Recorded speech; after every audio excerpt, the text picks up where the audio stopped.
Chicago Cubs news today. Look, when you see a 2016 legend sign with Detroit, the first reaction is to think something went wrong. Like seriously, after everything he did here, after starting the most important game in the modern history of this franchise, the guy is going to work for the American League Central. It feels like betrayal. It feels like someone didn't value him. It even feels like a door got slammed somewhere along the way. But hold on. Because there's a lot more to this story than what you're seeing on the surface.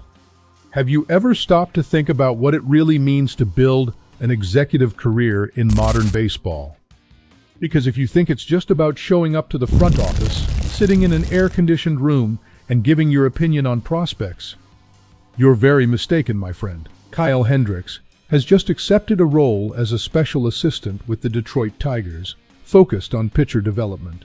The news caught everyone by surprise, even those who follow the Chicago Cubs closely.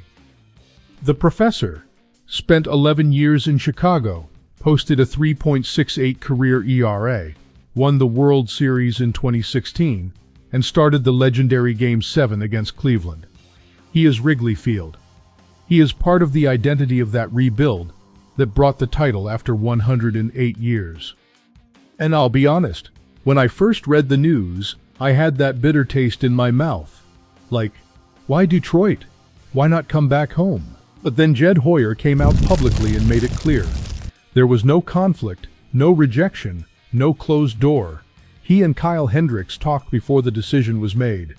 The relationship between them is still excellent, and Hoyer made a point to say that Kyle was the best teammate anyone could have had for an entire decade. So if it wasn't a problem, what was it? Why the hell did the guy everyone expected to see back at Wrigley Field choose to start this new chapter somewhere else? The answer is simple. Because he's smart. Hendricks knows that if he comes back to Chicago Cubs right now as a special assistant, he'll be treated like the legend he is. And that's great for the ego, but terrible for real learning. I was thinking about this last night. If Hendricks comes back now, he becomes that beloved former player everyone respects, but no one truly challenges. He turns into a symbolic figure. And a guy with that level of baseball IQ doesn't want to be decoration. He wants to truly learn. He wants to understand pitching development from the inside. He wants the freedom to make mistakes without it becoming headlines in Chicago. And Detroit Tigers offers exactly that. The organization is filled with familiar ties. Scott Harris, who once served as an assistant GM with the Cubs before moving on to the Giants, and then Detroit, now leads baseball operations there. Now let's be real about what's happening here. Hendricks isn't naive. He knows the path back to Chicago exists. But he also knows that if he wants to be taken seriously as an executive, not just a former player with a ceremonial role, he has to prove himself outside the bubble where he's already loved. Think about it. How many former players return to their old teams and fade into the background? How many end up being more PR than actual baseball operators? Hendricks has seen that story play out countless times. He wants to be like Scott Harris. He wants to be like Theo Epstein. He wants to be someone who truly understands how to build a team from top to bottom. And to do that, he has to step outside his comfort zone. Detroit is the perfect lab. There, he'll work with young arms, test methodologies, learn how to communicate advanced mechanics and strategy. He'll fail, adjust, improve, and no one will scrutinize every move like front-page news.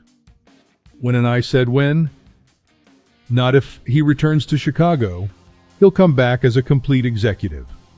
Someone who's gone through the process, who understands the institutional side of the game, who knows how to manage people, not just pitches. And that's when things get interesting. Because imagine Hendricks coming back in 5 or 6 years, with a full resume, ready to take on a real leadership role in the Cubs' front office. That would be the perfect ending to his story.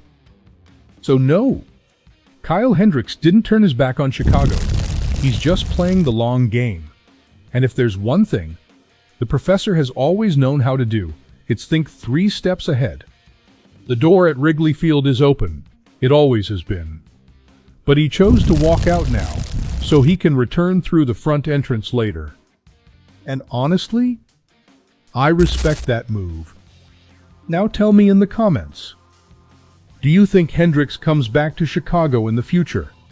And if he does, what role would you want to see him in? And before you leave the video, let me say something real quick, especially if you're a true fan, the kind who follows every game, every update, and lives the team day in and day out. I know the people here aren't just casual viewers. You're the ones who truly breathe baseball. So pay attention to this. I'm going to leave a link in the description and also in the pinned comment with 2 official stores the channel supports, the MLB Shop and Fanatics. And I'm not exaggerating, you can find everything for your team there. Official jerseys, caps, jackets, accessories, the kind of gear that really makes you feel part of the game. And the best part, by using these links, you don't pay anything extra. It's the same price, sometimes even better, but you directly support the channel so we can keep bringing you content every single day. It's simple, fast, and it makes a huge difference for us to keep growing. So if you were already thinking about getting something for your team, hold on for a second and do it the right way.